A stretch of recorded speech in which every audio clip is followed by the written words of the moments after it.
دستگیر اشرفا حرمت روح پیمبر یک نظر کن سوئے ماں لی خمسۃ نطفی بہا حر الوباء الحاتمہ المصطفى والمرتضى وابناهما والفاطمہ وصلی اللہ تعالی علی خیر خلقہ ونور عرشہ محمد وآلہ واصحابہ اجمعین برحمتک یا ارحم الراحمین بحق لا الہ الا اللہ محمد رسول اللہ صلی اللہ تعالی علیہ وآلہ وسلم۔ نحمد و نصلی علی رسولہ الکریم، اما بعد فاعوذ باللہ من الشیطان الرجیم، بسم اللہ الرحمن الرحیم۔ اقیموا الصلاۃ، صدق اللہ مولانا العظیم وبلغنا رسولہ النبی الامی الکریم، ونحن علی ذلک لمن الشاہدین والشاکرین والحمد للہ رب العالمین۔ معزز علماء ملت اسلامیہ، اشرف الاولیاء کانفرنس میں شرکت فرمانے والے برادران اسلام، سماعت فرمانے والی خواتین اسلام، عزیز بچوں، نوجوان ساتھیوں، حصول سعادت و برکت کے لیے عقیدت و خلوص کے ساتھ آئیے ہم اور آپ مل کر اپنے آقا و مولا سید عالم نور مجسم جناب محمد رسول اللہ صلی اللہ تعالی علیہ وآلہ وسلم کی بارگاہ بے کس پناہ میں جھوم کر ہدیے درود پاک پیش فرمانے۔ اللہم صلی علی سیدنا مولانا محمد وعلى آله سيدنا مولانا محمد حبيبنا شفيعنا سيدنا مولانا محمد وعلى آله سيدنا مولانا محمد صلی اللہ علیہ وسلم۔ کئی سالوں کے بعد باشندگان کاکڑ سنگھ نے اشرف الاولیاء کانفرنس کا انعقاد کیا۔ اللہ تعالیٰ آپ سب کو جزائے دارین عطا فرمائے۔ کافی دیر سے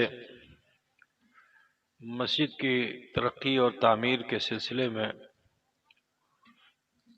دان کا سلسلہ جاری تھا۔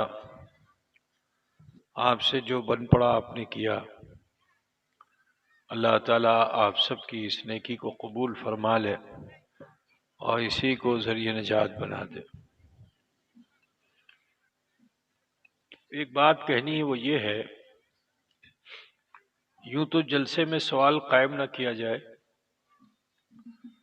اور اگر سوال قائم کیا جائے تو زیادہ سے زیادہ ایک یا دو، یہ نہیں کہ سوال کی پرشنوں کی بالکل کتاب بنا کے دے دو۔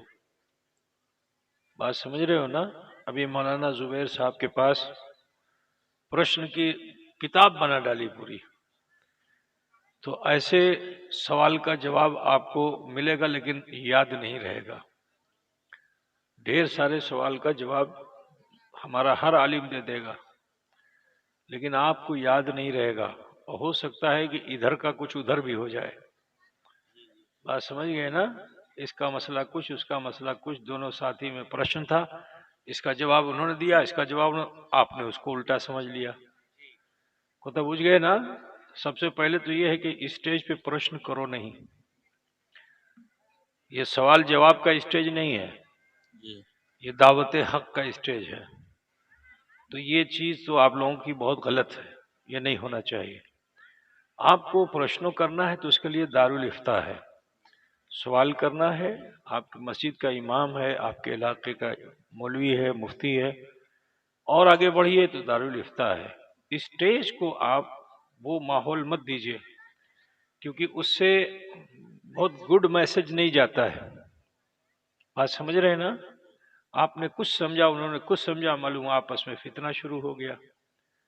زیادہ سے زیادہ کوشچن کرنا ہے تو جو ٹاپک عالم نے لیا ہے اس ٹاپک میں جو چیز آپ کو سمجھ میں نہیں آتی ہے اس کا آپ کوشچن کیجئے، ٹھیک ہے نا؟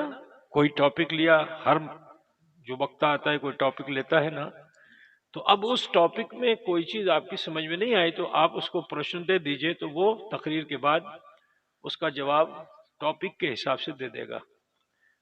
اب یہ تھوڑی ہے کہ آپ پوری کتاب ہی بنا ڈالیے پرشن کی، وہ رانگ ہے، تو آئندہ ایسا مت کیجیے گا، ٹھیک ہے بھائی میرے؟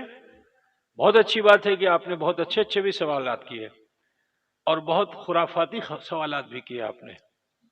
یہ تو مولانا زبیر صاحب تھے کہ جو سنبھل کے جواب دے گئے، کوئی دوسرا مفتی ہوتا تو اس کو جلال بھی آ جاتا، لیکن مولانا نے بہت جو ہے تحمل سے کام لیا اور اس کا اچھا اور بہتر جواب آپ کو دے دیا۔ لیکن ہو سکتا ہے کہ آپ اس کو سننے میں آپ کو غلطی ہو جائے اور آپ جا کے دوسری جگہ مسئلہ بیان کرنے لگے، اور آپ کے بیان سے ہو سکتا ہے کہ کسی کو نقصان پہنچے۔ پتہ بجھ گیا کہ نہیں بجھ گیا؟ تو آئندہ ایسا مت کرنا، آئندہ ایسا مت کرنا، یہ فیشن مت بنائیے۔ سوال کرنا ہے عالم کے پاس بیٹھیے، قرآن میں ہے فَاسْأَلُوا أَهْلَ الذِّكْرِ إِن كُنتُمْ لَا تَعْلَمُونَ، پوچھ لو، جب تم نہیں جانتے ہو تو اہل ذکر سے ضرور پوچھو، بالکل پوچھنا چاہیے، لیکن ایسا ماحول مت بنائیے کہ جس سے ڈھیر سارے سوالات قائم ہونے پر بیاج اور پیاز دونوں ایک ہی طرح کا ہو جائے۔ پتہ بجھ رہا ہے نا؟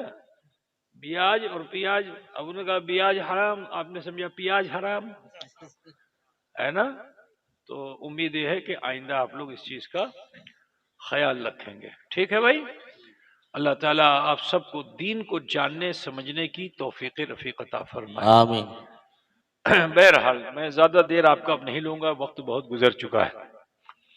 وہی عنوان میں نے بھی منتخب کیا ہے جو مفتی زبیر صاحب نے اپنے خطاب کا عنوان بنایا تھا، اقیم الصلاۃ واتوا الزکوٰۃ۔ اسی عنوان کے تحت تھوڑی سی بات عرض کر کے میں رخصت ہو جاؤں گا کہ আপনারা শুনবেন কি বাড়ি যাবেন কি করবেন؟ কত মানুষ শুনবেন না হাত তুলে বলো না।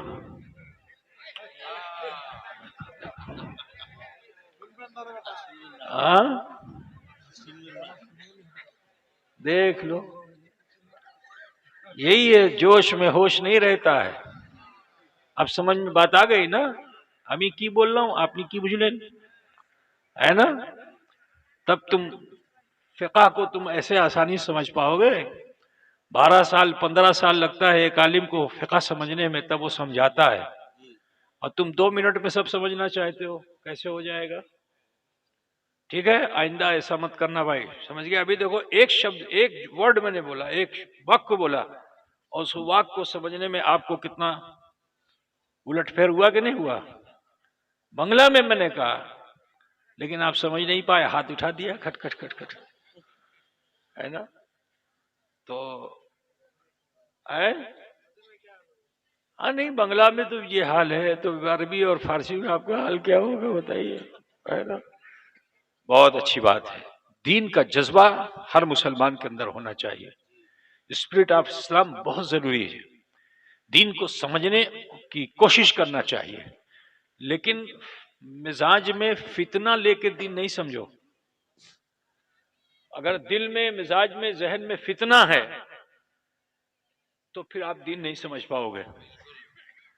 دین کو سمجھنے کے لیے آپ کو سرنڈر کرنا پڑے گا، کہاں؟ جناب محمد رسول اللہ کی بارگاہ میں، ٹھیک ہے؟ ابو جہل نے سرنڈر نہیں کیا، ناکام ہو گیا، اس سے بڑا عالم نہیں تھا کوئی عرب میں، ابو جہل سے بڑا کوئی عالم نہیں تھا، اس کا لقب تھا، اپادھی تھی ابو الحکم، بہت زیادہ حکمت والا، لیکن حضور نے فرمایا کہ حکمت والا نہیں تو ابو جہل ہے۔ کتھا تو بجھتے چھن نا، بہت شکشت ودوان مانوش تھا، لیکن وہ نبی کو نہیں سمجھ سکا، اس نے سرنڈر نہیں کیا، ذلیل و خوار ہو گیا، مگر صدیق اکبر نے ایک ہی لمحے میں قبول کر لیا، تو اللہ تعالیٰ نے ان کو نبیوں کے بعد سب سے بڑا مرتبہ عطا فرما دیا۔ سبحان اللہ۔